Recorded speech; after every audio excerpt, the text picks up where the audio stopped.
અંજારના મામલતદારે કરેલ બોગસ ખેડૂત ખાતેદારના હુકમ અંગે વ્યથિત થઈ અને મહેશ પંડ્યાએ પત્રકાર પરિષદ બોલાવી હતી. પત્રકાર પરિષદમાં સમગ્ર ઘટનાનો તલસ્પર્શી પર્દાફાશ કરવામાં આવ્યો હતો. દૂધનું દૂધ અને પાણીનું પાણી કરવામાં આવ્યું હતું.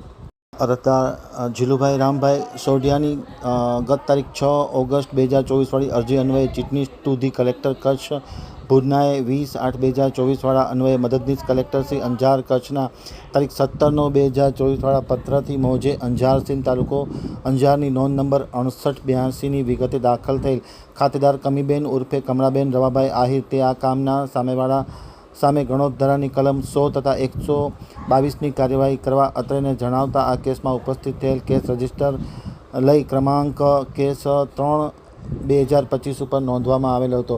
પ્રથમ સુનાવણી ગત તારીખ 4 ફેબ્રુઆરી 2025ના રાખવામાં આવી હતી. 25/4 કેસ ઠરાવ પર લેવામાં આવ્યો હતો.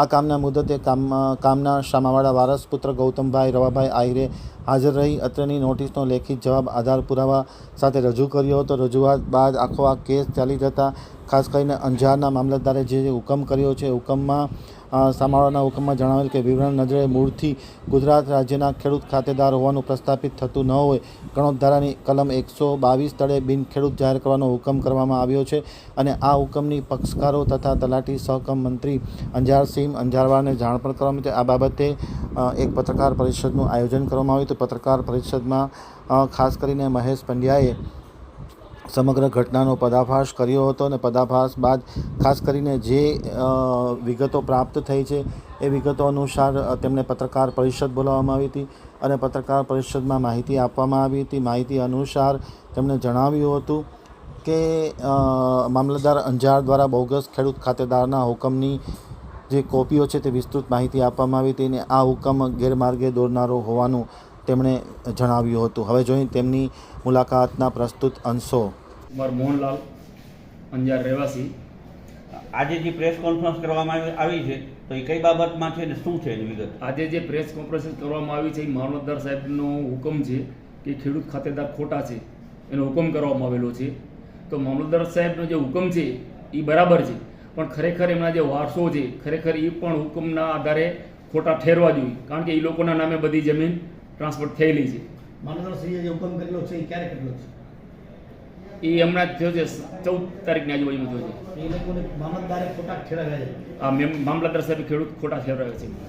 આ આખો મુદ્દો તમે જે મીડિયા સમક્ષ રાખો છો આના પાછળ તમારો શું ઉદ્દેશ છે અને કઈ રીતની બાબત બની છે ને કોણે શું ગુનો કર્યો છે? બસ હું એક જાગૃત નાગરિક છું અને આવા તત્વો અત્યારે બહુ ખોટા ખેડૂત ખાતેદાર ફરી રહ્યા છે. એના માટે મારી નમ્ર વિનંતી છે કે આવો બધો બોગસ ન થાય અને આની ઊંડી તપાસ થાય તો બહુ બધો રહસ્ય નીકળે એમ છે. આની અંદર આનામાં કોની જમીન છે ને કોણ છે આનામાં જે વાત કરી તો આમાં જે કમીબેન ઉર્ફે કમળાબેન જે રવાભાઈ આહિર છે એની જમીન એ ખેડૂત ખોટેદાર છે કમળાબેન, બરાબર. તો એમના વારસો પણ અત્યારે જમીન બધી એમના વારસોના નામે થઈ ગઈ છે તો એ પણ ખેડૂત ખોટાદાર હોવા જરૂરી છે. થાય જ છે ખરેખર હકીકત જોવા જાવ તો તમે તો એનો હુકમ મામલતદાર સાહેબે કરેલો છે પણ અધૂરો કરેલો છે. તો અમારી નંબર વિનંતી છે કે પૂરેપૂરી હુકમની તપાસ થાય. આ બાબતમાં તમે ક્યાં ફરિયાદ કરી છે ને કઈ આ બાબતમાં મેં અંજાર ESIને ફરિયાદ કરેલી છે, ગાંધીધામ ઓફિસમાં ફરિયાદ કરેલી છે. તો મારી મીડિયાને સર્વ નમ્ર વિનંતી છે કે આમાં મને સાથ સહકાર મળે. સરકારને તમે શું કરવા માંગો? સરકારને બસ આના બારામાં એક જ છે કે ભાઈ આવા જે અધિકૃત બિન અધિકૃત જે છે ખેડૂત ખાતેદાર એની ઊંડી તપાસ થાય તો આની અંદર ઘણો બધો રહી શકે એમ છે. અસલી માલિક કોણ છે જે વાત કરી અત્યારે આનામાં? અસલી માલિક આમાં જે પ્રોપર જે છે એ રવિબેન દાતણિયા કરીને છે એ પાર્ટી એમના ઉર્ફે દાખલા તરીકે કરવામાં આવેલો છે.